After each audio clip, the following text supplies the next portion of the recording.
Hello and welcome everyone. We have an interesting new kind of video for the channel today. Myself and some other folks work with several league communities to help bridge the gap for folks when it seems there are things we can learn. That way, the whole community benefits from information and we all improve together. We think one of the best ways we could go about doing this is by looking at real league races.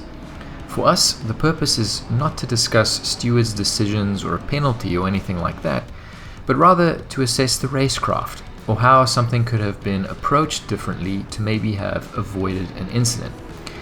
We all feel that something that we lack in sim racing is some kind of debrief after a race. So basically all the learning gets put on each individual person rather than kind of the community benefiting from things that have already happened together. This format is new for us as well, and as we improve with how we assess and discuss these things, we will get better at pointing out positives from races as well. For today's video, we have a replay evaluation of a recent league race at Donington Park. Along with this, we have the stewards' input, as well as one of us who actually participated in the race. We cover a lot of great information across all of the incidents. We don't assess every single incident in the race, but we discuss many learning points for each of the ones that we end up talking about. Hopefully you guys enjoy the video. Please remember to comment, like, and subscribe if you do. We would love to hear from anyone if you think that we can do things better, or if there's a better way of communicating any of the stuff that we talk about. Alrighty, with that, let's get into the video.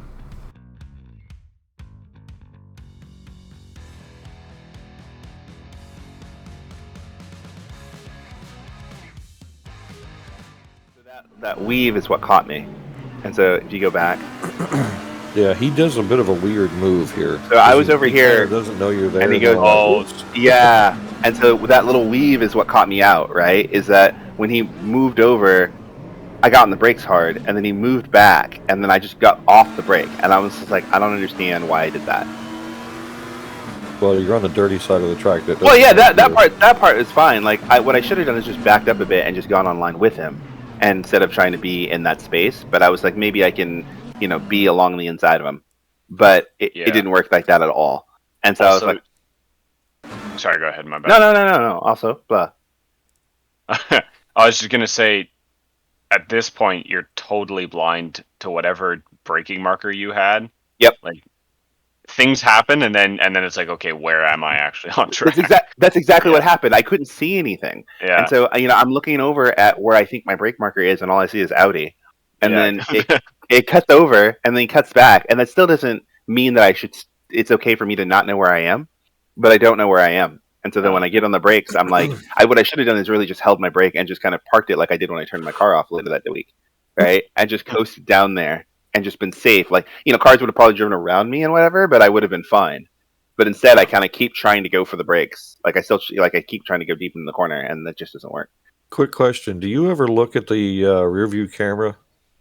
Not really. Like, I have the virtual mirror up there, but I rarely look at the rear view camera. Because I'm looking at, there's another Ferrari coming, and that's what I wasn't sure if you had sighted that car or not. No, I hadn't. I mean, it probably, honestly, in this sort of situation, it would have been better probably to look behind me to see what was behind me, to see if I had space to just back up and move over. Because, I'm not going to gain that much from where I am. And where it's also, like, not a very good place for me to put my car, even if I was going to make the pass. I want to try to make the pass over more to the left anyway. Let's go to helicopter cam and see if this is 3 wide. No, it's not 3 wide, but it's definitely. It's almost 3 wide. Yeah, it's like that's crazy. I didn't realize how wide you guys were. Yeah, we were way over, and so that was partly the. Yeah, it's interesting. There's a couple things here. These guys are offline, braking braking point is over here somewhere. Yeah, Mm-hmm. yeah, it is. So you coming onto and off the brakes is probably because spatially you were thinking we can't be in the braking zone yet. So you went on the brakes and were like, no, we're way far away from the corner, and then got off the brakes and then had to get on again. So there's a couple of things I would say from this. When you can't see your usual brake marker in braking zones, it's super helpful to have a second one. Yeah, I was just going to say that orange marker is halfway between the two. Yeah. So oftentimes I will do that a lot of times, especially in areas where you're likely to go side by side or maybe pass somebody or whatever, get into weird traffic situations. Yep. Sometimes it happens in a place you don't expect anyway, and then you're kind of screwed. Ideally, you want to have multiple brake markers for every corner, but we can't all be David Perel. That's But yeah, I think that's good. And then the other thing is, coasting is always a good bet. I think, especially Yeah. early laps when there's heavy traffic. Well, and I really should have had a plan, like a full admission, right? Like I didn't have one. Like I was chasing him out of the chicane, and I was kind of reacting to everything I saw, and so because I was just reacting, I had no like anticipation of what to do. I was just like, I'm here, I'm here, I'm here, I'm here, I'm here, I'm here. And so then when something unexpected happened, I didn't have any references to be like, oh, Davin, you're in extreme danger, right? I was just like, oh, well, I don't know where I am. Good luck, everybody else. And just plowed into this guy. But I mean, this is a weird scenario, right? Because look at all these cars perfectly went around the traditional, racing line, and then you have these two guys who, for some reason, are on that side of the track. I guess they're defending. I don't know. I guess that's what the goal is, but it's I don't know. odd. It's odd, and it made me mad because like the one thing that I was thinking at the time is why is the middle Audi weaving, right? Because he dives over and then he dives back, and I'm just like, okay, you need to pick a lane so that everyone else around you knows where you're going. Right. And so now I'm not really doing anything for a brief second because I'm trying to figure out, are you going to come back again, right? And so because I took that extra time to like look at the car, I've traveled like 300 feet. And I'm like, oh shit. By the time I realize, like, oh, he's going to now try to take the regular line, I've missed my breaking point by a while. And that's entirely my fault. But like you said, if I had had a inside reference point or just another reference point on the track, I could have had a point of no return of like, it doesn't matter what's happening. I'm going to get on the brakes here. I have to. Right. So, yeah, you know that you're getting to the apex or getting close to the corner, so you've got to do something. And braking is your best friend. Right. Exactly. Can we go back another 5 seconds and stay helicam? I want to see this roll out at say half speed or so. Because initially I was like, okay, he's going over. So the front Audi there goes he's looking for a place to go. And that little weave is what threw me, right? Is that like I had moved over thinking maybe I can get a roll on them or on the Audi in front of me, and he weaved. And in that weave, I was like, let me take a second to figure out what's happening, but I don't know what that means in my head really, right? You're just kind of like, what the fuck? And then as it's happening, not only that, you're losing time trying to figure it out at this point. Because when he moves back to the left, it's too late at that point. You're well beyond braking zone, way beyond, and in the dirty side. Yep. I was gonna do nothing but hit him, right? And I was like, oh no, I have erred. Dear. The other thing I was thinking of too is like I didn't want to react with him because I didn't know how close the two cars were behind me. So I didn't want to create the same problem that I just experienced myself by just jumping over with the other Audi because, I could have easily collected the other two cars behind me. So I kind of stayed where I was. But Marcus, I think you nailed it earlier. Like, because I didn't have a reference point on the left-hand side, like this is an easy way to solve this would be do a lap by myself in practice, go on the brakes and go to free cam and look left and look right. Yeah. And be like, what's immediately on my left? What's immediately on my right? Okay, cool. I know that like between these two marker posts is a good safe area if I'm just, if I'm going to die. Yes, a stupid little drill that I'll do quite often, especially when I'm first getting to know a track is, okay, so first goal is just to be able to lap the track, have the racing line and stuff down with braking points. Once I've got that, then I tend to try a different line, so I'll go like narrow into all of the corners, and because it's then weird identifying your braking point on the side of the track if you're on the inside, you kind of automatically start looking for stuff on the inside to use, and that's helped me a lot. Just to drive around on this line, it's way slower, obviously, but I'm not going for lap time at that point. I'm just trying to see, okay, how do I make all the corners if I'm on a different line? That's I don't do that, but that's a really good exercise, actually. That's actually a really good exercise. I think I will incorporate that. Yeah, me too. Well, I normally. Oh, sorry. Go ahead, Larry. Yeah. What I was going to say is, if people can't use or don't, like myself, I don't understand how to use the free cam. So it would probably be best to do slow laps and look around like you did, Davin, in a replay situation. And then you could also do this exact same thing that Marcus is doing, do both of them. Yeah. And it would help you because, like you said, once you're on your hot lap and you get that perfect break point, then you pause the video. And like you said, you kind of look around if you can use free cam. Yeah. Or like in Marcus's view, you're talking about doing something very offline.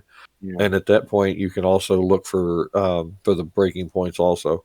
Yeah. I mean, the other thing that I'm still learning to do in ACC, it's a real world thing that's easy to do, but it's hard for me to do in the sim. It's like when you're offline in the real world, you kind of know it. Like you can see the track be dirty, you can hear the like the clatter of stuff hitting the bottom of the car. Like there's a lot of like feel of where you are that you're like, this is not the right place to be. So you kind of know that like you have to give up early when you're trying to do alternative things. Where sometimes for me in ACC, I'll get off on this gray stuff and I'm just like, I'm just gonna stop anyway. And you're not gonna stop in the same distance. Right. And so that was the other thing that screwed me is that like I'm pulling the rookie error of not braking early enough because I'm gonna try and move offline. Because I was planning for an overtake and then completely abandoned that plan like 2 seconds in and then didn't have like a alternative line to get around the corner, like Marcus said. It was just like, that didn't work. And then I just ran out of sheets of paper. And I was like, oh, okay. So. Yeah, but it's a good, I mean, it's a weird, it's like a racing incident kind of thing. I know we said the stewards penalized this, right? Yeah. Yeah. But it's fair though. I honestly thought that penalty was fair because I mean, look how hard I hit the car in front of me, right? I obliterated him. Yeah, no, so, I mean, I think it's fair for what happened. I just mean like it was a weird set of circumstances. It's unfortunate that it happened, kind of thing. But you'll learn, you learn from this and then you kind of move on. Yep. I think the thing that was helpful for me, well, up until the end of the race, was I was trying to salvage what I could. So, like, this was a good example of not just getting frustrated and quitting right then, because it's like 2 laps in, right? As I said, okay, this happened. I'm in, whatever, 20th place or whatever I came out of the corner at. I'm going to try an alternative strategy to try to get far up the corner. Like, normally I try to run long and deep if I have damage in the beginning or something, just to see if I can pit while everybody else is fumbling over each other and make up spots that way. But, And I mean, that does bring up a good point of sticking with it. If poop hits the fan at the early in the race, stick with it. Let everybody else still have the size of the field to be able to compete with, and then try stuff. Even if you're getting lapped, you can practice getting lapped or whatever. Whatever the case. Yeah. No, yeah, exactly. Whenever I have a bad start to the race, I'm like, this is how I practice trying to do an alternative strategy, or let me see if I can run long and have an efficient pit stop, and like lose as few places as possible. I had that problem with Brands where I got hit early on. I went from 26th to 5th before the pit stop, and then I just fumbled my pit stop in like my excitement. And if I had had a better pit stop, I think I would have come out like 12th. Right. And that still would have been good. I would have been up 9 places from where I had been when I had gotten hit, which would have been fantastic. But I hadn't practiced that stuff yet, so I just need to do a better job at it. Alrighty. Do we want to move on to next thing? Yeah, we sure can.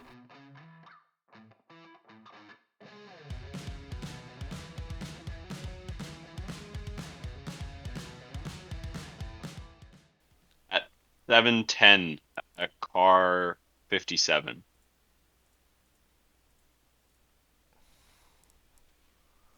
Car 57. There. Okay, so this is right at the start, basically.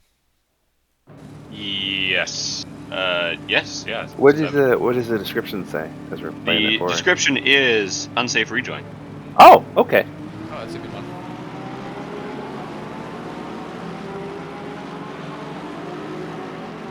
However, it looks like there is actually they have a green flag offset of 658, so we may. Well, I mean, this is happening. Yes, and then it goes back, and this is happening too. Oh no, Rob! Oh no! Oh no! Oh, it happened! Oh, it's still happening! Oh, send him a get. Oh no! Dink. Oh no! Oh no! That was one of the ones that Rob wanted me to look at also. This all starts out where the guy behind gets an excellent jump. on the start. Yeah. That's hard. That the hardest thing in the mid pack is when you have a really great start and you can't do anything with it. Yeah, but you just gotta back off the go You gotta. three-quarter Yeah. throttle or whatever, just back off slightly and get back on it as soon as the gap to the car extends again. Yeah. I always tell myself, like, for all the spaces that you might gain in like a really nice move, if you just let off the throttle and go in slower, you're likely to gain a spot anyway because someone else has done something silly. So I just say you'll get a space anyway. Don't worry about it. Just preserve your car for the first few laps. Yeah. I mean, there's sort of. I mean, I can see why he tried it. Well, I can see, but I also can't see. Like, no, there's a car on his left, which I didn't realize. Yeah. Yeah, that was a very busy, tight spot. Yeah. So I mean, because you can see it, but it ain't gonna happen, kind of thing. Right. Yeah, this is where braking. Sorry, go ahead. I was just gonna say this is what caught him out. He's full throttle, and this dude, he was not expecting this guy to brake at all. He wasn't. Rob's brakes are on though. Yeah, no, I mean his brakes on, but I think because he can't see, he didn't expect this guy to hit the brakes, and you can see he's still full throttle right now. Yeah. Now he's on the brakes. That's just like way too late. Surprised the contact wasn't bigger, to be honest. Yeah, honestly. So no. Yeah, that's just one of those anticipation things. Like he at that point he should have been 75% throttle already, and then as soon as any of these lights start lighting up, then he's got to know this guy's probably going to start braking soon too.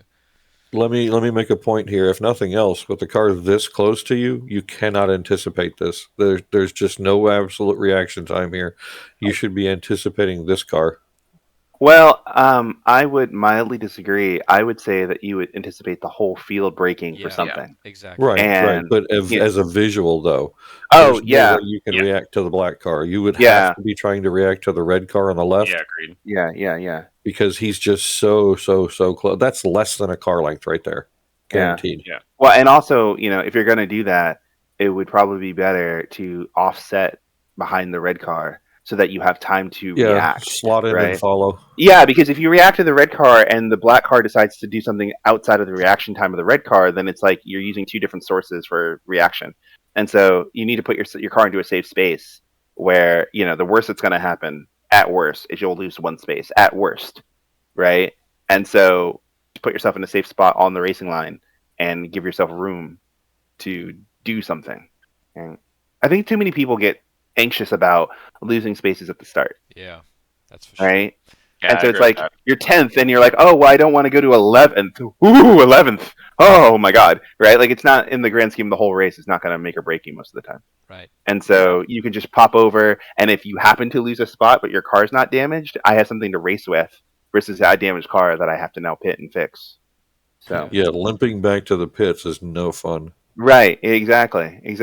Well, also, going left gives you the most room and time to bail out if it just becomes a disaster, right, Marcus? Like you said, if poop hits the fan, right? If cars are getting obliterated on the inside, you have room to either drive yourself off the racetrack into a safe space or stop or something so that you can avoid being part of the poop, right? But if you're on the inside, you're just poop. So that sucks. Let's also mention too, in a situation where you have very close cars like this, anytime that you get into a situation where you may be hitting something, try to drive to where the cars are not going to be. Mm-hmm.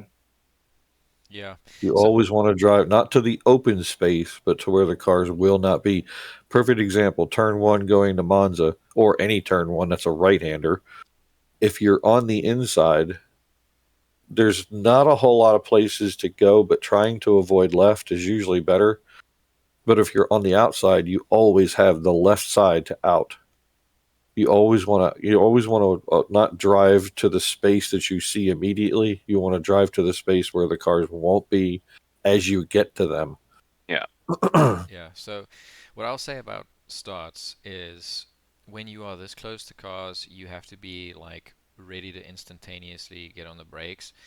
And the other thing is on the start, especially because everybody's going pretty, slow, kind of getting away. You don't lose much by like just backing off the throttle and getting back on the throttle, just kind of maintaining a gap, because then you give yourself time to react. As soon as you get right up on the bumper of somebody in T1, you're probably going to have problems because of what's going to happen with the concertina. You have to maintain that gap for yourself and kind of, own that area of on the track. So you carve out this little area for you, and then you just, kind of coast through T1. And if you gain spots, you gain spots. If you don't, it's okay. You're going to salvage that later. People are going to go off. All kinds of stuff's going to happen.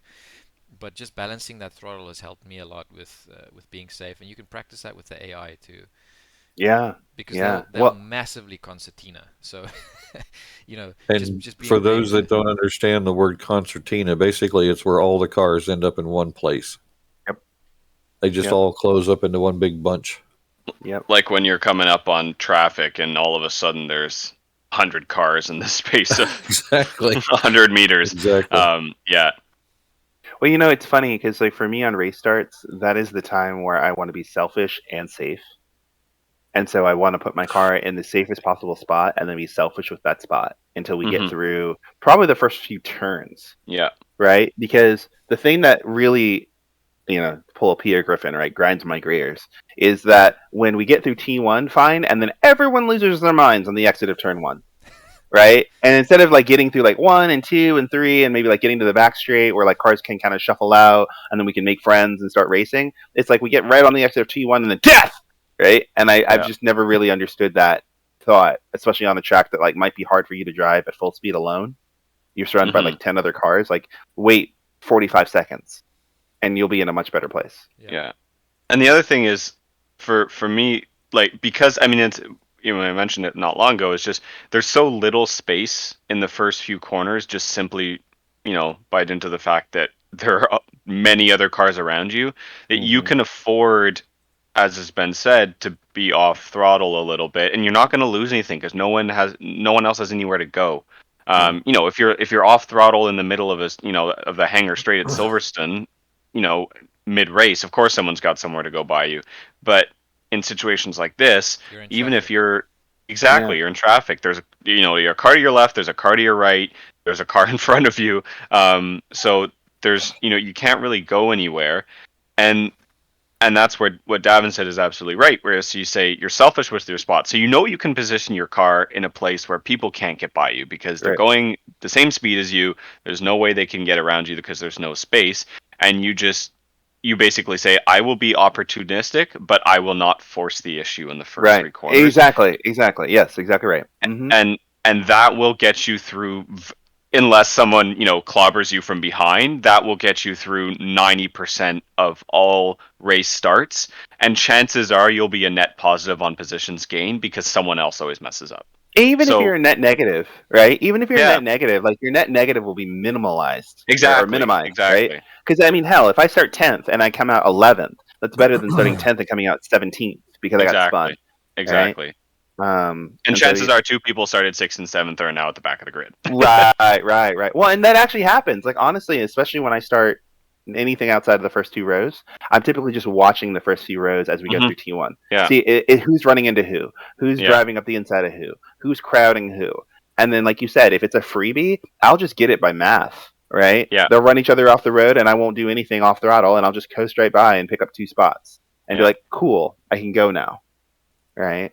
I think off throttle, especially in traffic, is massively underutilized. Yeah. Right. Yeah. Because like if let's say you're farther rows back, right? You're 20th or whatever. There's a whole I-90 corridor in front of you. Like there's just no way you're gonna make it through any of these cars. So staying off throttle and just kind of coasting up to the scene of the corner will save you a lot, right? Yeah. And watch other people hit stuff. Yeah. And just be like, yeah, no, exactly. Like you said, it's like coming up to, gridlock traffic and expecting to be able to make it through people. It's just not going to happen. It's not going to happen. Roll up there at 100 miles an hour, you're in trouble. So, yeah. I was going to make the comment for those that don't live in the U.S., our traffic looks like this on a daily basis. Yeah. But even if you keep playing it, right? Like you see the farther cars back in the field here, right? Probably 16th, 17th, 18th, 19th, like the McLaren and the Lexus and stuff back there. See, they're also not really anticipating slowing down for the cars ahead because they all get sucked in together.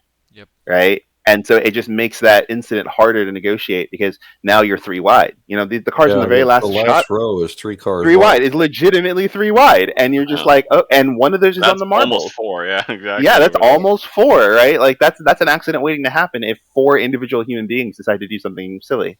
So it's sometimes it's better to be safe. Can we also point out something for some of the people right where your mouse is right now, Marcus? A lot of people don't notice that this stuff actually does get stuck to the tires. These are the marbles that you guys will see on the side of the track. And if you go out into the dirty side of the track, it does affect the way the car handles.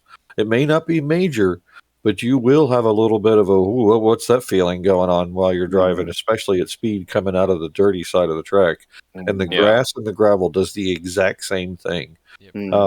Sometimes you'll actually hear, and we also need to talk about the audio settings some other time too.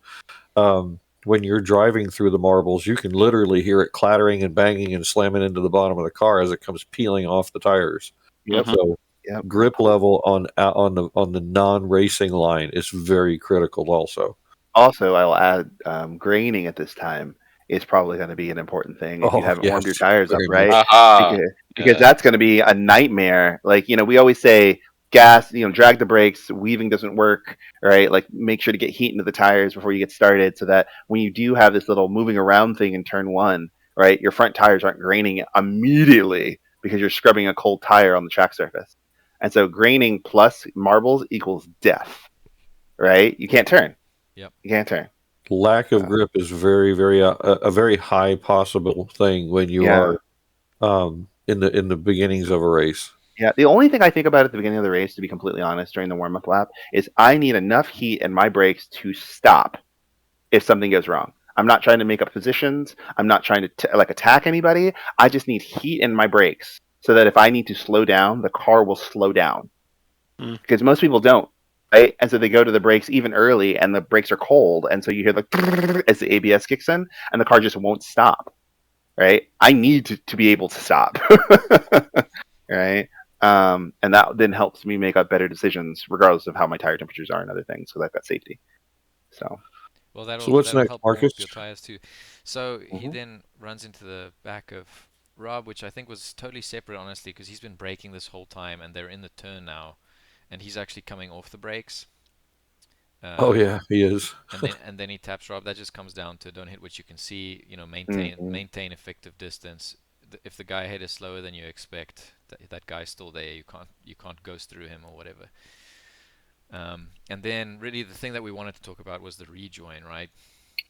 Yeah, which we may have actually. It might be an issue just with the way the green flag offset is, so we might have to move ahead a little bit later, but we said it was car 57, so we're on him. It's that one. Okay. Yeah, the black one that's still in the grass, that's having all kinds of problems. He's trying to get back on the throttle. He's at 3/4 now. He gets out of the grass and he goes to full throttle when there's 2 cars coming on dirty tires. Yes. On dirty tires. Like, that's the whole thing I'm thinking of. He touches the Lexus. If he had coasted through the grass and just gotten off throttle and rolled through the grass, done the same thing, right? At least when he got back onto the track, he'd be a consistent, stable thing, and then accelerated slowly. Like, honestly, if I fall off, first thing I do is crank the TC almost to the max, and I just roll if I'm in traffic, and then roll on the track, and then just kind of get my car stable, and then go back to my original setting, right? I just want to keep my car safe, and I want my car to protect me from doing something dumb, right? And so I'll go, I'm not even joking. I'll go to TC 11 or whatever the hell it needs to be just to get back on track, let cars drive by me. I can accelerate because my foot's stupid. The car will go, no, right? And then I can work my way down from traction control in the next few corners because you're in mud, you're in dust and dirt, and you don't have rubber on the ground when you get back on track, right? You have grass and rocks, right? So you can't turn, you can't stop.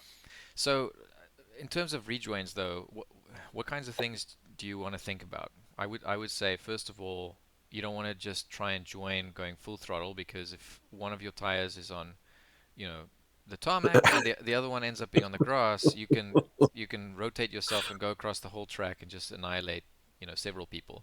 So you want to be careful of that. The other thing is you want to join at a shallow angle, which he kind of was doing at the beginning, and then he decided, no, I'm actually going to kind of go for the racing line. These guys saw him, which is why they've made space, right? There's a car space. So if we go forward just a little bit, there's a car with space, but he's just trying to get back on line here.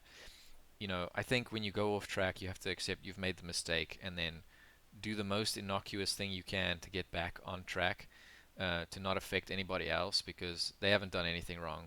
You're the one who's gone off. Stuff's happened. Okay, you got to accept that and move on. Now it's about salvaging. So you rejoin at a shallow angle you can without nailing the throttle as you join, and then coast. And if you lose a couple spots, that's okay. You've already lost a bunch, right? Just gaining 1 or 2 more because of a rejoin, that doesn't do anything for your race long term. Right.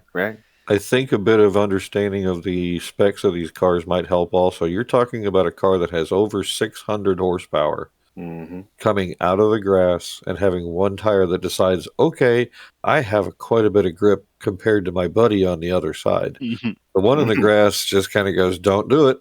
And then the one on the track says, I'm going to. No. Yeah. There's a whole lot of extra difference between the two wheels. And coming back onto the track like he's done at full throttle, he's trying to push 600 horsepower through grass. And if anybody's ever driven in the grass on anything, they know that there's absolutely no grip whatsoever.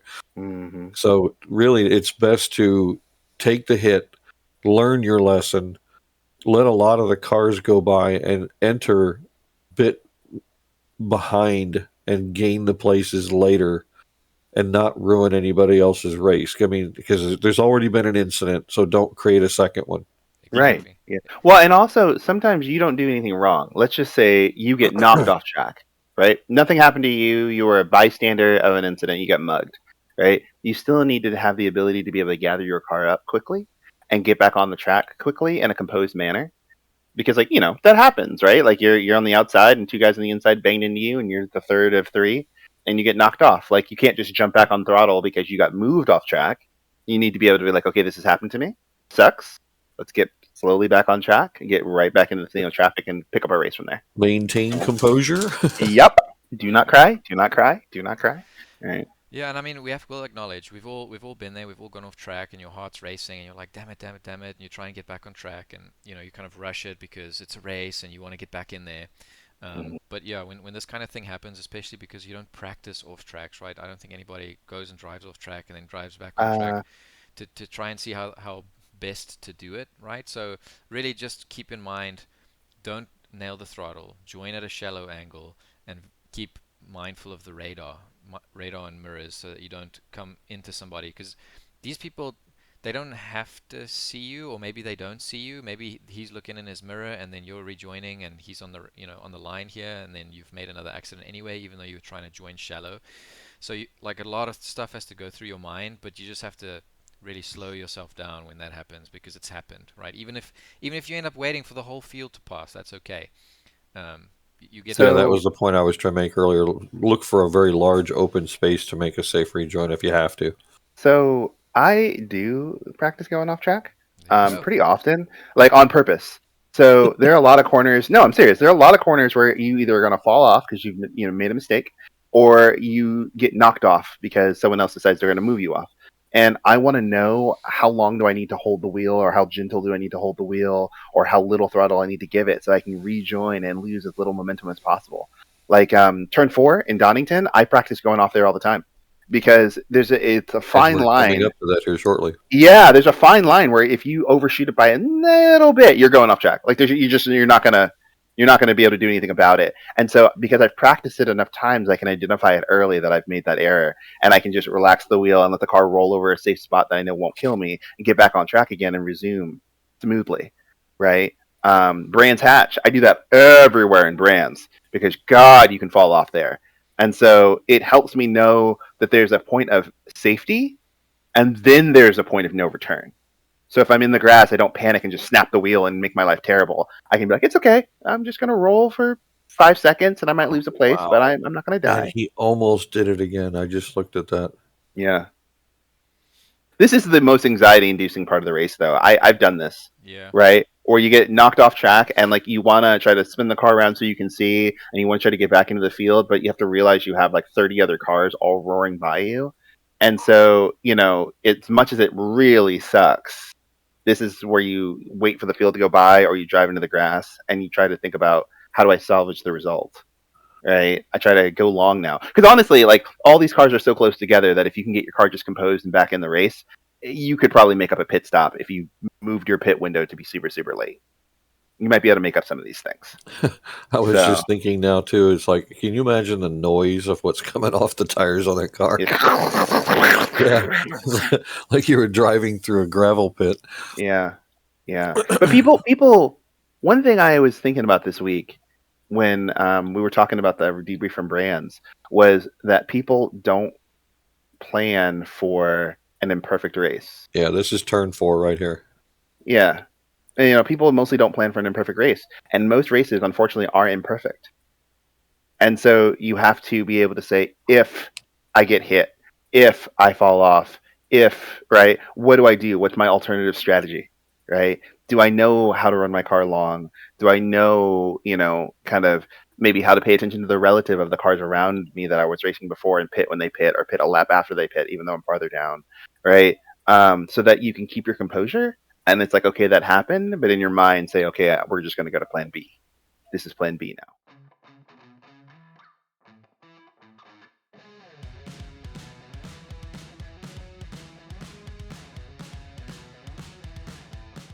Avoidable contact at 820, car 37 and 36. 37, here we go. There's a door bang up at the top. Yeah, there is. That's an insurance claim right there. Oh, it's about to get worse, I think. Oh, no. Oh, good. That's why I couldn't be a commentator. Because I'd be like, oh, good. Oh, good. Nothing happened. Oh, that's nice. Yeah, exactly. I thought he was going to die. Did you see that? Director, play that again. Oh, you can't do that? Damn it. So it's coming up right here into this corner, I'm guessing. We can see it. There it goes. Oh, that's... Dink. Yeah.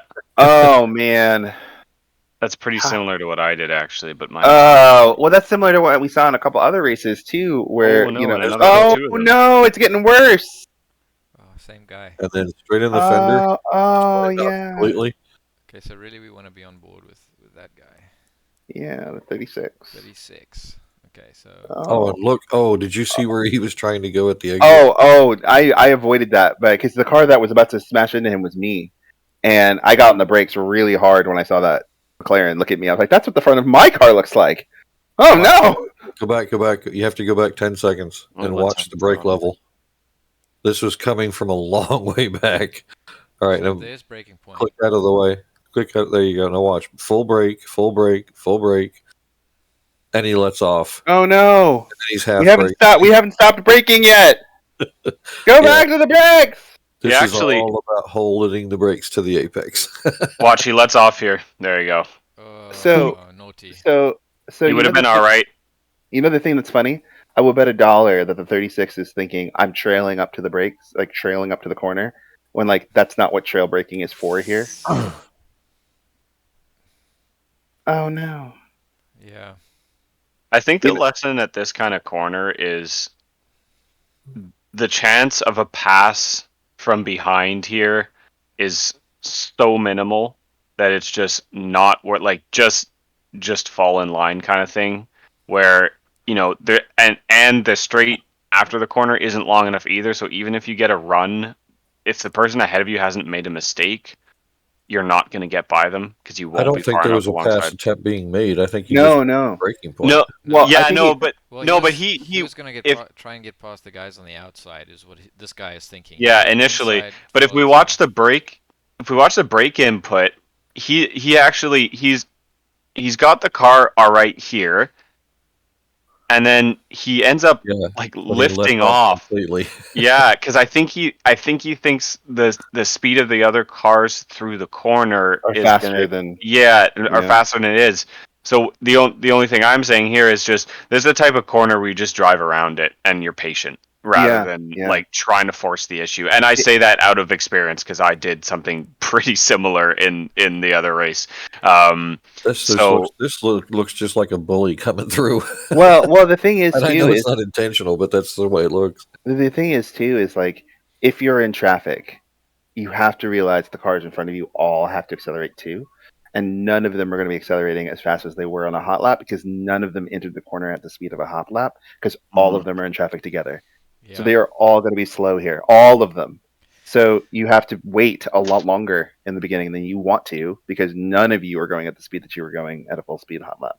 Yeah, honestly, going around a corner, it's exactly like Josiah said. You know, you just want to make it around the corner. So you pick your lane. He picks his lane, and then you just make sure you don't hit the car directly in front of you and the car next to you, right? So you don't go deep and hit the people on the outside, and you don't run into the guy who's right in front of you. Really, those are your two goals here. Wherever you come out, so if you lose a place, gain a place by the end, right? Because this guy would have been here on the inside. He would have been, I don't know, probably alongside the McLaren by the exit. Maybe you make up a spot, maybe you don't. But this is one of those places where you just kind of accept making up or not making up a spot kind of thing. Yeah. Just survive, and the funny thing is too is like going out of this corner because everyone's so close together and the fact that there's another big braking zone coming up, that exit space, not even the exit speed, just the space, will be the place you would probably make up spots if anything were to happen to all the cars in front of you. Yeah. So you want to use this as like a staging area to watch traffic to see who's going to be crashing in turn 12 because you're about to probably make up 2 or 3 spots by people doing exactly what the 36 just did. Yep. Wow, right? You just missed him, Devin. Oh, I know. I was there. I was looking through traffic when the crash was happening with the McLaren because you could see the dust and the car spinning, and I'm like, oh no. And then I see my own headlights looking at me, and I'm like, I have one of those. Oh God! Like, Marcus, can you back it up just pre corner? You can stay in this cam a little bit more. Yeah. Okay. So, just a small kind of racecraft point here. You can stop it there. So he's behind the McLaren on the outside, and so my feeling is that if the contact hadn't happened, he probably actually would have gained a position or even 2. Yep. Had there been no contact. Yep. So it's just a question of knowing what the corner is, and if and he got the car up the inside of the McLaren safely, but then because he lifted out of the throttle, there was contact after. So like there's 3 cars on the outside there, and this corner, it's rough to be on the outside. So if you're just patient, like don't worry about the car right in front of you. You're making up, and by this point you probably know you've got that Audi, the green Audi as well. Yeah, he went way deeper. You went super deep. So all you have, exactly. Yeah, all you have to do is be patient.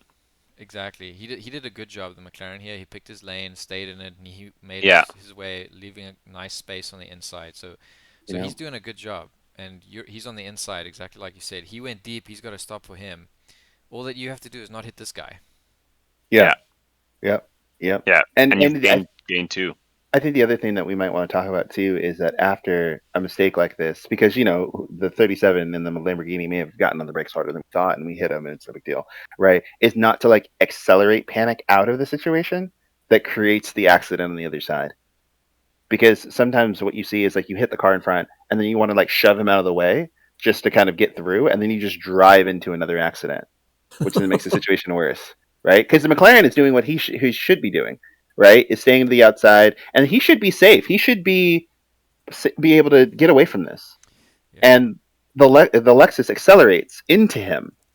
He understeers because of acceleration, I would imagine. Yeah, he understeers because of acceleration. Let's watch the hand inputs. I bet he cranks the wheel even more. Yep. Right and there, that's he's lost all control. Yep. And then when you put that much more input in, and you have no steering, you won't have any more steering by putting more input in. Right. Yeah, going back to center and going straight and just gotten on the brakes harder for a second actually would have helped him because he could have recovered all his grip and then said, okay, I know I hit a car. It sucks. Get grip back, then Can we watch from this point of view about 5 seconds back at full speed just to see what it looks like at full speed? what is it that we always say? When you screw up, don't try to fix a screw up. Right? And that's kind of what one of those is. It's like, you screwed up. We all screwed up, right? It's fine. You screwed up. Don't make a screw up worse by trying fixing it in the middle. Yeah, right? It was, as soon as he let off the brakes, it was instantaneous bump. Yep. Oh, the Lambo actually got away with that. Oh my goodness. He got away with it. Yeah, because and the Lamborghini had fast hands, right? He got hit, and he immediately threw in some left lock, and was like, "Okay, I'm spinning, whatever." Right? For us mid-engine guys, that's mid-engine things, right? The car starts to get away, and we instinctively throw lock in. So he probably was just like, "Well, that sucks." Oop, right? And the McLaren, on the other hand, happened to get the brunt of it.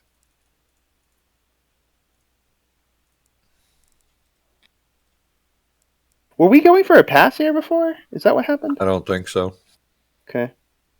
It was too busy. This is like lap 1, lap 2. Yeah, Everybody's still in a bunch. Oh, look, a Porsche. Poor Porsche way out there in the middle of nowhere. Oh my God! Oh, yeah. Power slide, let off the throttle, let it straighten out, take off. Yeah, that was good hands on the Porsche or on the Lamborghini. He knew as soon as he got hit, he's like, nope, and threw in a bunch of lock and waited for the car to slow down, and then got back to center again. That was really good hands. It really was. Yeah, all that you can really say is don't hit what you can see. That's really the that's the lesson there. Yeah, that's the lesson. One other thing I'd like to say too, as far as the fact that he kept braking and unbraking, I'll call it.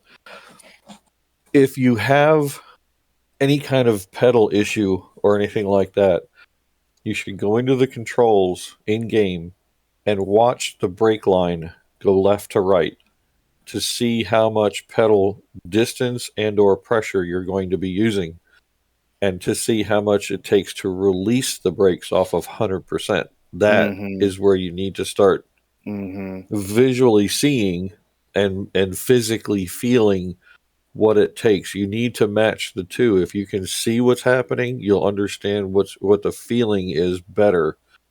It's kind of like learning the force feedback in your wheel. If you're going to be going over a rumble strip, you get the the kind of feeling, and it rocks the steering wheel a little bit. You need to know what that means. But like in the braking situation, you don't have any real feedback. So if you watch the line and you can see how much it moves, you'll understand more what your leg is trying to do. That's actually really wise, because I would assume a little bit that I'm sure he thought like, oh, I'm only coming off like 10%. Yeah, and right? It's half. And it's half. Exactly, and it's half.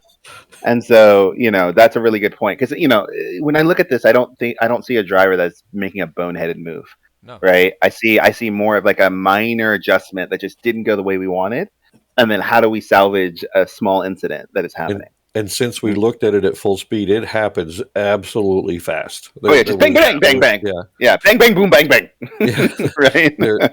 When he pulls off the brakes to no brakes, it happens extremely quick. Yep. So there really wasn't a whole lot of time to react, but to better not hit him to begin with, you need to be on the brakes and be able to understand the trail braking portion and how much brake it takes to be trail braking and stay under control, keep the weight on the front of the car, nose down, and that sort of thing, to be able to control going into and through the corner. Yeah. The other thing that I'll just also highlight is something we talk about a lot, is how relative speed changes relative distance. So if you look here, he's going 51. Right? If you go look at the 37 car, which is the Lambo, he's going 43 right now. There's no way these guys aren't going to hit each other. And even if they have a good sized gap coming into the corner, because they're still slowing, even if they maintain the same time space gap, the area gap, or area and space meters gap, is going to keep shrinking.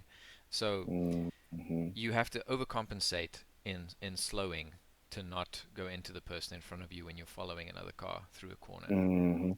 Well, and I think also this is where house of practice is helpful, right? Following cars close for a long period of time, following cars in a train for a while, right? Like, you don't get a lot of opportunities unless you're racing with the AI to be in a pack like this voluntarily.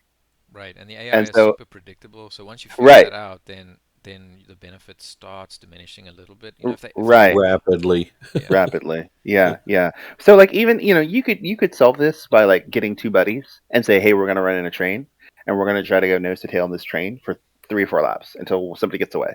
And then the moment someone gets away, we'll slot back together again and we'll swap spots and we'll just kind of keep cycling through until we get away. Because you're gonna naturally run into a lot of these alternative braking points where like my buddy brakes 50 feet or 5 feet earlier than me, and I need to anticipate for that and all of that. Yeah, and his right? car doesn't turn as well, so he's slower on the apex than you. Right. Or it's a front engine car, and I have to brake here, and da da da da da. Right. Those things can be solved with a little bit of practice just running together, and then. And not only that, you can actually get faster by driving in a pack. Yep. Well, you get less anxiety, right? Like the thing that happens for a lot of drivers is that the anxiety overwhelms them, even if it's just subconscious. And so they drive into this pack and they see an opportunity and they're like, "Oh, I'm going to get him! I'm going to get him!" And then something unintentional happens, and then we don't know how bad it is because we've never had this sort of experience or often. And then it just gets worse, and so then the crash gets worse and worse and worse because we don't know how to salvage. Where if you've been in enough little bumps and bruises, then sometimes you can even get plowed. Like the Lamborghini, he got hit and probably was like, "Happens all the time." Right? Yeah. And just like counter steers and drive. Been here, done that, right? Just okay, I got hit, whatever, right? And you can see that a lot, especially with drivers that have more experience. So like we'll be battling hard and we'll get hit and we'll be like, right? Because we have enough collision files in our folder to know this is not a race-ending crash, right? It's just a crash that is happening to happen. Something I will Josiah, what do we got next? Sorry, last thing I'll quickly point out is this guy did really well not to hit this guy. He was paying very careful attention, and so was the Porsche. He deviated because he saw he was going to go into the back of him. So the guys behind this car here did really well to make sure that they didn't worsen this incident. Mm-hmm.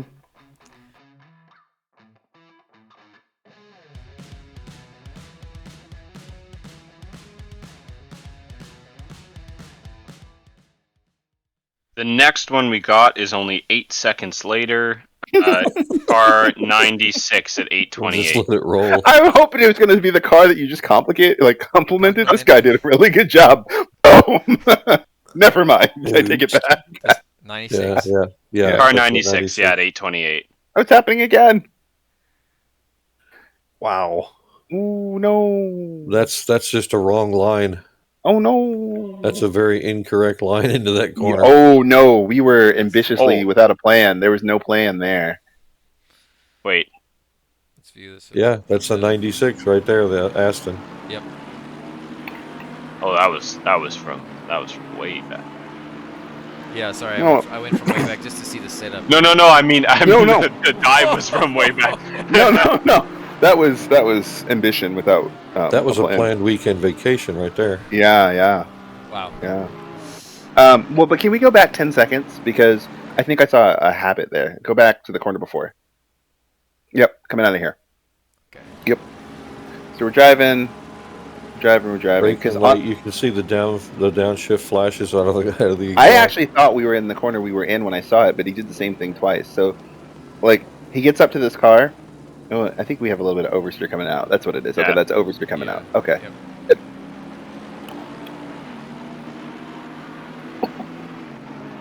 McLaren tries to avoid. He moves back behind. That's really late on the brakes.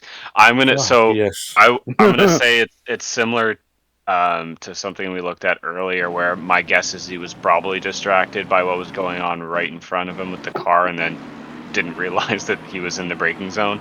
Mm-hmm. And probably, you know what? I bet you he was trying to defend too. Maybe avoiding from the McLaren. Yeah. Saw the McLaren going for it late. Only there. Oh, that's he really just late. Started. Yeah. No, that's really late. If anything, I think we're suffering from a little bit of F1-itis, right? Where you see these high downforce cars go into the corner and they try to stand on the brakes and they think they can stop. Yeah. And that doesn't. GT3 cars don't stop like that. They don't stop like that at all. Yeah, and they're carrying about 4 times the weight. Yeah, 4 times the weight and like a tenth of the down. Yeah, and a tenth of the downforce, right? But I see this a lot, like when you see big bold cuts, right? And in the driver's mind, I feel like it's like I'm going to Lewis Hamilton this. Bam, bam, bam, bam, bam, bam, and then all of a sudden, no, right? Oh wow! Look at his brake biases all the way to 64 in the Aston. Oh yeah, his front tires hate him. His front tires hate him. His front tires are like, no! Right? as we are careening into this thing. Yeah, the Aston can use a little bit more rear brake. He's at 64. He should be around 60, which would help some, but it would have never fixed the situation at all. Oh no. I was looking at the ABS also. He's on what, 3? 4. Okay, that's not too bad for the Aston. 4. Yeah. No. It will help you slow down, but it does not overextend your braking distances. No. So I would say here is where he got distracted. He saw this guy, and he saw this guy, and he was like, okay, I want to defend or overtake. So then he shifts his line across in front of the McLaren. So he's still looking at the McLaren, sees the McLaren's going inside, and now he's missed his braking point. Now he's late. Now this car flies by. He's like, oh crap, stumps on the brakes. So I don't know. This was somewhere between a mistake and like misreading the situation. He would probably have been better off just following the other Aston through, I think. You know, just decision making, I guess. Yeah.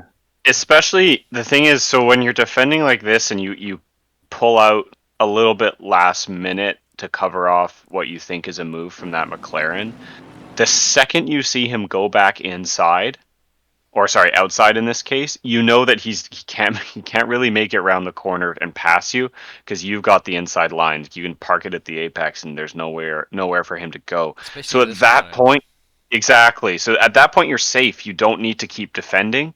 So that's where you can just like, okay, I can brake now. He's stuck in between me and the white Aston ahead. Yeah. And so I don't need to worry about that anymore. Yep. Yeah. Trying to have defended and then make a move on the car ahead is ambitious. Relatively unwise. Yeah, exactly. Yeah. Ambitious is a good word. So yeah, that's where it just like once you see that McLaren start to move back to where he was originally, that's when it's just like, okay, like find my braking marker, brake, let's make the corner. Yeah. Yeah. You know, Josiah, you bring up a really good point of like trying to do too much, right? And everybody has this problem where, and like coaches do, pro drivers do, where they're, they go into the corner and they see a car, they see an opportunity, and they're also trying to mitigate at the same time, and it kind of is like trying to juggle like 4 things at once, and one of them's on fire. And so sometimes you just have to just decide, like, what am I here to do? Am I here to protect my position, or am I here to get a position? I can only do one. Right? Yeah. And if I'm going to go for a position, I have to acknowledge that I could lose the position if I don't get it, and that's okay. Or I cover off and just hold my position and pick it up another time. I mean, that's the thing in the first laps, right? Is it's like too much stuff is coming at you for your processor to handle, kind of thing. Right. Yep. Especially if you're not like a pro driver. Obviously, you race one league race a week, you practice a little bit, maybe you race with AI, you don't really race with other people except the league race. Then it's totally processor overload. So you have to try and make things as simple as you can, right? Hit your braking point. So whenever you go to a corner, just make sure you hit your braking mark. Whichever line you're on, make sure you hit your braking point at worst, and if there's someone in front of you, don't hit them. Yeah, exactly. Those two things, and then you can make it to the end of the race. And if you can do that, then odds are you'll do better than you expect you will. I think that's really true. The other thing I think that I'm still getting my mind around is I don't need to pass every car on track to pass them. Right. Most of these races have a pit stop, at least one. So there will be a 30-second minimum period where a car will not be moving. All of these cars ahead of you will not be moving for 30 seconds at some point. And so the need to be aggressive and desperate in the opening laps isn't as great, because worst case scenario, at any time, all of these cars will have to come to a stop at one point. And so we can be a little bit more selective on some of the moves we make right away to just pick up free points until kind of I'm ready to race, and I have, like you say, your processor has calmed down, and you can kind of get selective passes done rather than this sort of like lottery system of just like I'm going to rush in and just try to see what I can get. Yeah. Right. And that helps me a ton. So. And I think the other thing regarding like what Marcus, you said about processor overload, I think it's a good rule. Like if you're not in the top 10 drivers in pro, set yourself a personal rule of I'm going to do one thing per straight or corner. So like if you just back it up 5 seconds there, like, so coming out of this corner, your mind's on attack, right? As the Aston here. Okay, perfect. I'm closing up on this guy. Oops, oversteer. Yeah, and exactly, and that's exactly right. As soon as this moment happens with oversteer, your mind goes, okay, sucks, but now I'm thinking about defending because I know the guy behind me has a run. And you forget about attacking. You go, all I'm doing for this corner is making sure that the car behind me doesn't get by. And so, I'll position my car, I'll brake in the right spot, and I'll deal with the white Aston ahead at the next corner. And that way you're not asking your brain to go, okay, figure out I just got oversteer. Now how do I change what I'm doing to still make it by the Aston? Oh, but I've also got to change what I'm doing to defend from the McLaren. And and by the way, there's a breaking point coming up really soon, and you can't see it. No, for sure. Exactly. Like, keep it simple. Keep it open laps. Keep it simple. Pick your line early. If there's somebody that's going to go for it on the inside, they go for it. If you're on the inside, like here, if this was me, I would have just stayed there and just gone all the way down to the corner. Exactly. Not confuse anybody, not do anything, not risk anything, or as little as possible, and then just move forward from there. Well, and even in later laps, like, so I have a terrible habit of being caught up by cars, like, midway in races, right? And I'm trying to get away, or I'm trying to catch a guy in front. And there are times where I've just, like Josiah said, just picked one thing and said, you know what? I'm going to focus on keeping the car behind me until I can reset myself. And so the whole focus maybe for a few laps is defense, because that's all my processor can handle. Right, I got a car careening down on me, and I'm trying to catch the car in front. I think I'd rather keep the spot I have than lose a spot to a car that's barreling down on me. So I have to let one of my strings go. So I let go of the attack string. And normally the race will come to you eventually anyway, right? Because I can't drive the car in front of me that I was trying to attack. So I'm just going to let him do whatever he was going to do, and I'll deal with it later, right? So because I can manage not getting past, I can't really manage catching the car I wasn't catching anyway. Right. So. Yeah, opening laps in traffic, I don't know. The only thing that I really ever think about is like overcompensating for safety. So what's the safest thing? Just, stay on the line. If you're on the inside, if you're on the outside, whatever. Pick the line and stay there, even if you feel like you could defend. The traffic thing, messes with everything else.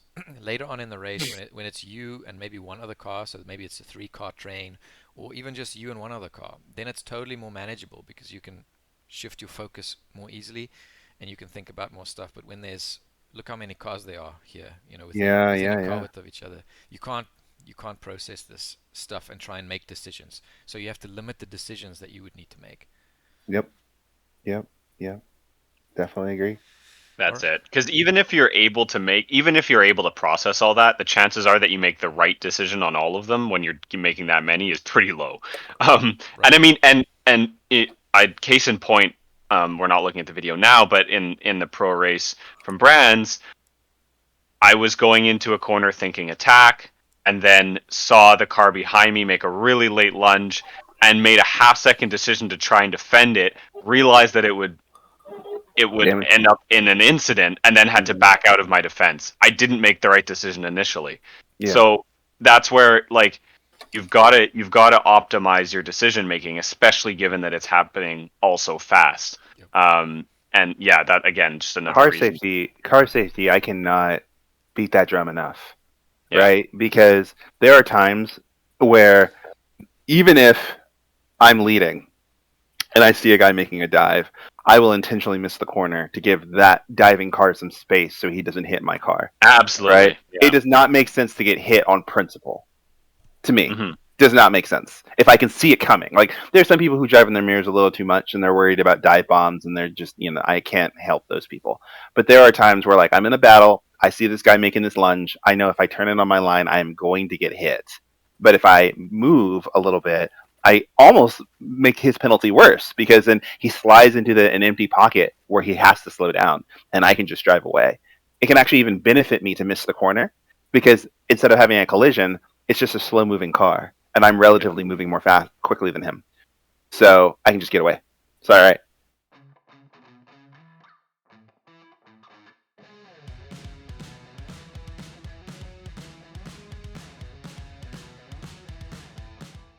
Just run at full speed so we can see it to begin with from here.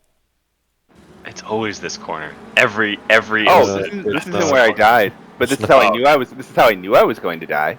So here is where I knew I was going to die. Look how deep he is into the No. This is literally when I saw that, I was like, he's going to hit me in turn 1. I literally said that because of how deep he went before. I was like, he voluntarily did that to him. Like, did that? He's going to do that again. I don't understand why people want to go look. And he did this quite a few times when we were doing HOP. Yeah, and again, instead of breaking early, we're trying to break late, and when late's not going to catch up to me. And then here I am trying to just give myself some room and get slowed down, and then just yeah. I guess he just missed his. Well, he called it. He said that it was an early break zone for Davin. And I did not talk to him for a day after that. Initially, right off the bat, I told him, I said, it doesn't matter if it's too early for Davin. I said, you have to anticipate these kind of things. Yeah, it's too late for you. So, well, where do you guys break going into? I try to break at the end of off the end, and I may have been breaking a little early to try to, if I do break early, to just try to control the BMW a little bit because you've just dove on me in 2 corners in a row. So I want to get you to start slowing down a little early, but I don't. No, I break right at the end, just at the tip of the green. Yeah, I can't break much deeper than that, right? That might be a slipstream thing where he thinks he's carrying, very possible. Say 200. And he's actually carrying 205 or 210. And maybe. Well, yeah, I 212, 215. Holy smoke! And he's still revving 4th gear. It's that classic follow thing. Look at the gap. Okay, so 0.145 of a second at 200. Yeah, back at the starting line when it timed. Yeah. But how about now? Closer now. At 215 miles an hour. So if you maintain this exact gap at the apex, the cars are inside each other. Mm-hmm. Right, so we become a McLaren W. Exactly. So he has to brake early or get off the throttle, something to create half a second. Yeah, he hasn't even lifted. That's what I'm literally I'm screaming that in my head because I was watching him in my rearview mirror. I'm like, slow down, and he's just not gonna slow down. And I'm like, okay. Yeah, he's not even to his original braking point either. No. We're not even trying to anticipate. His racing braking point is not. It's probably where Davin is, if not slightly farther forward. Yeah. This is why I did not talk to him for a whole day. Not to mention, you still have a car in front of you.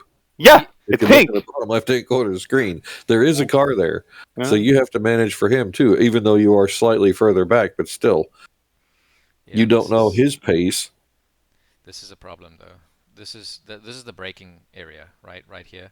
Davin, hot lap. Davin, yeah, exactly. Brake there, and he's touching to brake. He's getting ready to brake at this point. Yeah. Where is he on? Look, still not. Oh, and he's only half. He doesn't. Still not even braking. Go full. It's not full right away. Let it roll forward a little bit. Now we're too late. Physics has already started laughing at you. All right, there's only 100% brake there. This is quality time. Not even. You guys are this is you guys. We're gonna hit each other no matter what. Yeah. And I'm just like, and the thing is that if you watch the 2 corners before, turn 11 told me that he was going to do this in turn 1 because it was a habit.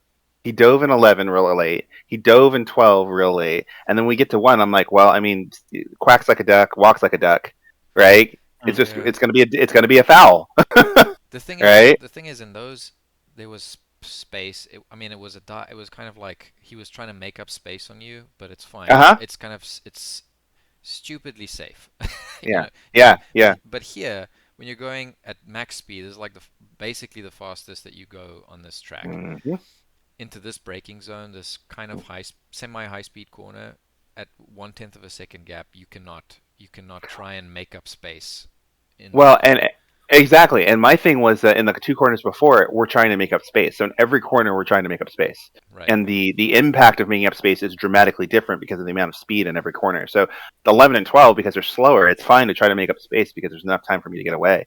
In 1, we're going so fast that it's like, no. Yeah. No. The other thing that I'll say here, and actually there's two separate points. The first is when you're following a car like this, and you're not, like, you don't know how. First of all, there's difference between cars. So the Porsche, for example, is probably the latest braking car of the bunch. The Bentley is has to be very early on the brakes because you've got 18 tons of weight. Yeah, you're taking a Maytag fridge along with you. It's just, Exactly. So from Best Buy, yeah. Different cars are going to have different braking zones. Hot lapping, never mind following a car. That's why it's called a braking zone and not an actual braking spot. Point. Yeah, exactly. Yeah. The second part of that is different drivers are going to have different braking zones because they're got different levels of comfort. Yeah, different ability. So when you're or intent, by the way, or intent. Yeah, true. Right. Or intent. So when you're following a car like this, you have to leave that margin of error, and you have to you basically just have to expect that you're going to have to brake 10, 15, 20 meters earlier, and you just do it. No matter what you're trying to do, you just do it because otherwise you risk an incident. The second thing is oh, sorry, you had 2 things. Sorry. If you're I did. This is true. The second thing is never try and make up ground on the brakes. Yes. Because even if you manage Wait, can you say that again? I'm sorry. I don't think I heard that wise point so clearly. God. Never try and make up ground on the brakes. Because even if you manage it, what all you've done is slow your car down more than you needed to. Mm-hmm. And then on the exit of the corner, you lose all that speed. Exactly. Mm-hmm. So, in the 2 previous corners. Mm-hmm. Sorry, say that, Larry. I said exit speed is king. Exactly. It's kind of the whole point. Paying attention to. It's kind of the whole point of being on a racetrack. So. Exactly. And how do you gain exit speed? You go into the corner slower. Yep. So under control. Yeah. Mm-hmm. So the whole point of this is, okay, fine, mid corner or entry to the corner, you're within a tenth of the car, but on exit you've lost everything and probably more because you're so much later on the gas. And you saw that in the previous 2 corners. Yeah, he was really close under the brakes, but then he lost all the space on the previous acceleration zones. Look how close he gets here, right? Closes up massively on the brakes. Yeah, that's because Devin's braking way back behind him. Yeah, but look, he's got nowhere to go. Almost hits him here. Yeah. I was shaking my head through turn 12 because I was like, oh no. And the third thing I want to add to your point, because I think this is important for me, positioning your car, you need to know if you have a plan or not of what to do. Yeah. Because when you're so far away from me, we are not even having a conversation about alongside or overlap or overtake or none of that is happening. Right? So subconsciously, when you can see a full car in front of you, your brain should go, no, I am not passing yet. The most I should do is be on his bumper because I'm not next to him, right? Yeah. Because there's just not enough time or space to get alongside, get into the window, let me see it, negotiate with me, and exit safely within the 0.2 of a second that we're going to turn through this corner. All right, pause it here. At this point, he needs to maintain that distance. Yes. 100% maintain all of that distance. Needs to be back in, so off the throttle. I would say at least half throttle off. And right now, if you look, he is dead on full throttle. The plan should be to be pushing me out of turn 1. Right? Yes, if I'm the BMW, you want to push the McLaren down the hill and maybe try to push me into turn 4 even. Yeah. Just so that, I've got all that momentum and I can kind of intimidate him by filling Force a mistake later. Force a mistake later. Make me make a mistake. Right? And here, to be clear. Yeah. But when you said force him out of T1, the way you do that is not by forcing him into T1. Right. You go into T1 a little bit cooler and then you can get on the gas earlier and come out of T1. Because if you're able to follow this closely, chances are you're faster, which means chances are you're faster on the exit as well. So if you do things right, and especially if you're giving yourself more time because you braked earlier, you're probably going to get a better exit. The other thing, I feel like there's probably some people that don't quite understand the whole physics of it, but so Larry says maintain that gap. So the question becomes, okay, but if we both brake at our normal braking spots, that gap's going to be maintained, right? Well, no, it's not, because what happens is if there's a car occupying that space, like Devin always says. We did this experiment. So the car, the 9069 is doing 223 miles an hour or kilometers an hour, right? Go to my car. I'm going 219. I'm going slower than him. Exactly. Right? And as we go deeper into the corner, just play it I don't care, a second. Doesn't matter. Play a second. Yeah, play it for forward like a second or two. When I start braking. Yeah, maybe that'll probably be good enough. Sure. Let's go to my car again. So a little bit more. 219. Still not 219. A little bit more. There you go. There we go. Now when I start to really... Yeah, 205. Okay, now let's go back. 225. Right? And that was only a second amount of time. That example was actually perfect. Because it took a second amount of time for me to have a 20-kilometer-an-hour difference between these two cars. And he's on the brakes. On a third of the brakes. Yeah, only on a third of the brakes. In a second. Not even. 3 car lengths of speed. Yep. Yeah. Yep. At least. Yep. He's closed up 1, too, if you look at the difference. Yep. From back there before, he had 2.5 car lengths. Now he's got 1.5. Yep. Yeah. So he's relatively quickly. relatively, we're already going to have a 20 in air quotes, a 20-kilometer-an-hour accident, right? Yeah. That's already going to happen. I'll put it like this: if you're, for people who maybe still aren't understanding, if you want to maintain the same gap, the same physical distance gap to the car ahead, and you're coming into a braking zone. Physically, that means you guys have to brake at the same time, not at the same spot, at the same time. Right? Mm-hmm. So if we back this up, wherever Davin brakes, at that space in time, the car behind also needs to be braking, which means in the physical world, he's braking earlier. Yeah. And if you don't know where the car in front of you is going to brake, you have to brake even earlier to make sure you are on the brakes before the car's lights come on. So Marcus, if you can stop it when Davin gets on the brakes, like let's say it's here. He's at full brake, so back. He's at full brakes here. That means that the car behind, to maintain the same gap, has to be 100% on the brakes at the exact same time, not where Davin braked. He has to be on the brakes at the same time to maintain that gap. Like in the green. And like, I think the part that really gets me... So this is where he's on full brake. Davin was on full brake. Yeah. When his car was right. And He's always driven through him in reality. Yeah. Right. Right. Exactly. Yeah. In the Matrix, I'm being driven through. Exactly. And the thing that gets me, we were talking about brake markers really, really early on in the discussion, right? There's a huge old pit marker area coming out of the pits. That's a massively good indicator for like where to adapt for cars as you're chasing them. So it helps to have a reference point of like, if I am chasing a car at any given time, my brake point will be 4 marks into the green, right? No matter what, because then I know I can make it no matter what happens to the car in front of me, and I can just attack at normal pace. You just move your brake marker back, and then that way you don't even have to anticipate that much. Exactly. Because you know the car in front's going to brake wherever he wants to brake, and your brake part gives you a bailout point, right? So you're fine.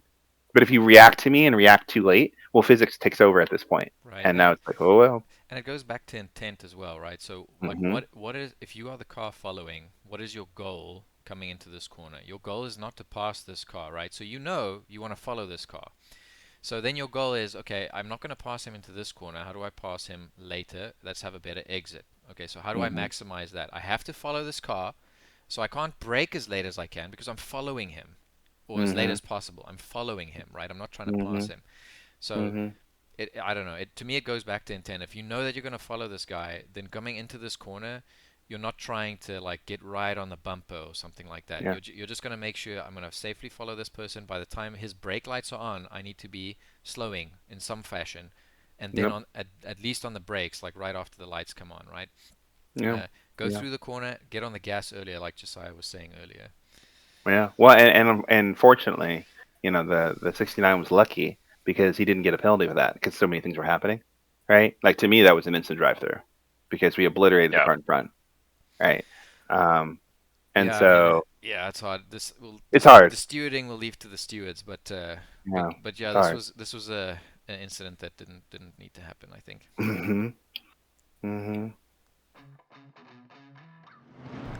All right, and with us going through the 5th incident there, that brings today's video to an end. Thank you so very much for watching. Please remember to like, comment, and subscribe if you enjoyed the video. We love hearing feedback for how we can do things better. I think our goal with these kinds of videos will be to be a little bit more concise in the future, but hopefully these will be kinds of video that will feature a few times for every league season. Really hope you guys enjoyed it. From all of us here, thank you so much, and hope to see you on the next one. Cheers.